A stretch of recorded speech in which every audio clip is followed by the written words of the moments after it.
Hi అండి. Welcome to Anjali cooking. ఇవాల్టి వీడియోలో ఈరోజు నేను చేయబోయే రెసిపీ చూడగానే నోరూరించే క్యారమెల్ కస్టర్డ్ పుడ్డింగ్. చూస్తుంటేనే నోరూరుతుంది కదా. చూడటానికే కాదండి, దీని టేస్ట్ కూడా చాలా బాగుంటుంది. పైగా దీన్ని ప్రిపేర్ చేయడం కూడా ఈజీయేనండి. ఇక లేట్ చేయకుండా దీని ప్రాసెస్ ఏంటో చూసేద్దాం. నేను ఇక్కడ కస్టర్డ్ పుడ్డింగ్ చేయడానికి ఒక 5 గుడ్లు తీసుకున్నానండి.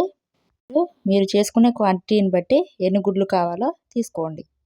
ఇప్పుడు ఒక మిక్సింగ్ బౌల్ తీసుకోండి. ఈ మిక్సింగ్ బౌల్లోకి మనం తీసుకున్న 5 గుడ్లు పగలగొట్టేసి ఈ బౌల్లోకి వేసుకోండి.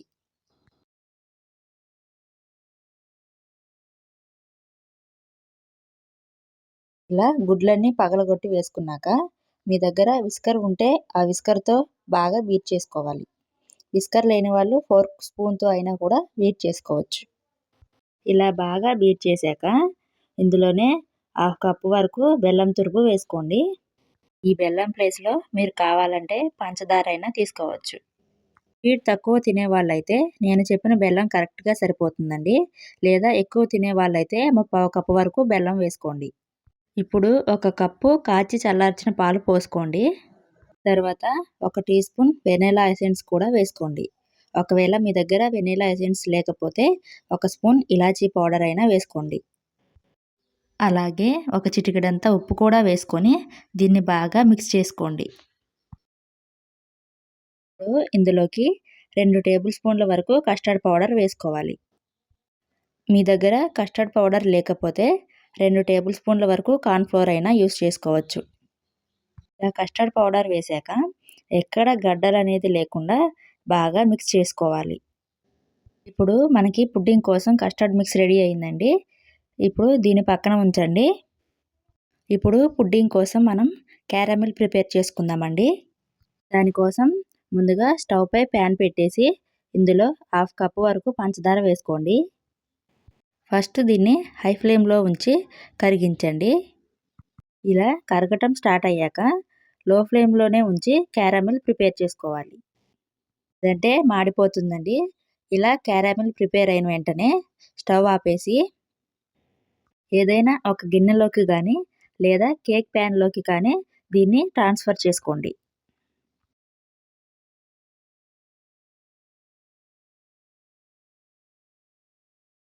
ఇప్పుడు దీన్ని వెంటనే ఈ గిన్నె అడుగు భాగం మొత్తం కూడా స్ప్రెడ్ చేసేయండి.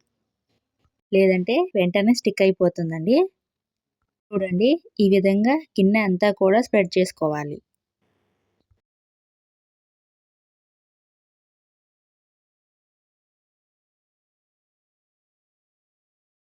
ఈ విధంగా గిన్నె అంతా స్ప్రెడ్ చేసేసి ఈ గిన్నెను పక్కన ఉంచేసి క్యారమెల్ సెట్ అయ్యేలోపు స్టవ్ పై ఒక వెడల్పాటి కాస్త మందంగా ఉండే గిన్నె పెట్టుకొని అందులో ఒక స్టాండ్ పెట్టేసి ఈ గిన్నెలోకి 1 గ్లాస్ నీళ్లు పోసుకోండి. ఇప్పుడు దీనిపై ఒక మూత పెట్టేసి ఒక 5 నిమిషాలు వదిలేయండి. ఈలోపు క్యారమెల్ సెట్ అయిందో లేదో చూద్దాం. చూడండి, క్యారమెల్ సెట్ అయ్యిందండి. ఇప్పుడు ఇందాక మనం కస్టర్డ్ మిక్స్ ప్రిపేర్ చేసుకున్నాం కదా. ఇప్పుడు ఆ కస్టర్డ్ మిక్స్ తీసుకొని దీని అడుగు నుంచి ఇలా కలపండి. ఇప్పుడు ఈ కస్టర్డ్ మిక్స్ని ఈ గిన్నెలోకి పోసుకోండి.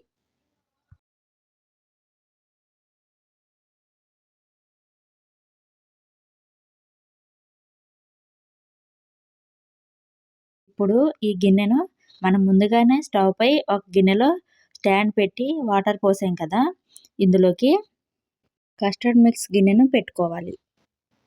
ఇప్పుడు దీనిపై ఒక మూత పెట్టి కవర్ చేయాలి.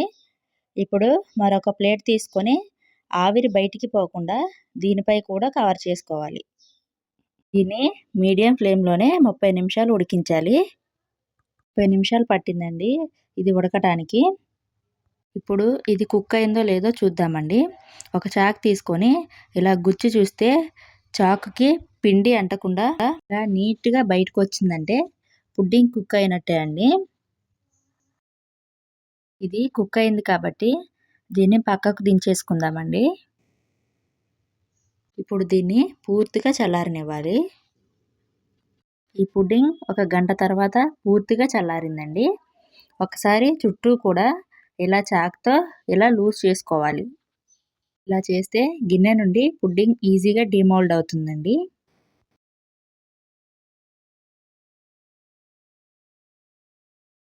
ఇప్పుడు ఒక ప్లేట్ తీసుకొని ఈ గిన్నెపై బోర్లించి రివర్స్‌లో మళ్ళీ గిన్నెను బోర్లించి ఒకసారి గిన్నెపై ట్యాప్ చేస్తే గిన్నె నుండి పుడ్డింగ్ ఈజీగా డీమోల్డ్ అవుతుంది.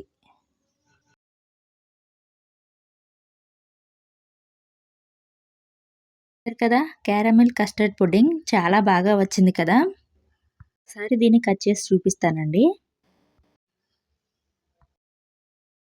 అంతే అండి, చాలా టేస్టీగా ఉండే క్యారమెల్ కస్టర్డ్ పుడ్డింగ్ రెడీ అయింది. ఆవిరిపై ఉడకటానికి కాస్త టైం పడుతుంది కానీ మిగతా ప్రాసెస్ అంతా కూడా చాలా ఈజీ అండి. పుడ్డింగ్ ఒక్కసారి పిల్లలకు చేసి పెట్టండి, ఒక్కసారి తిన్నారంటే మళ్ళీ మళ్ళీ కావాలంటారు. అంత టేస్టీగా అంత సాఫ్ట్గా ఉంటుందండి ఇది. ఇలాంటి మరిన్ని రెసిపీస్ కోసం అంజలి కుకింగ్ ఛానల్ను లైక్ చేయండి, షేర్ చేయండి, సబ్స్క్రైబ్ చేయండి.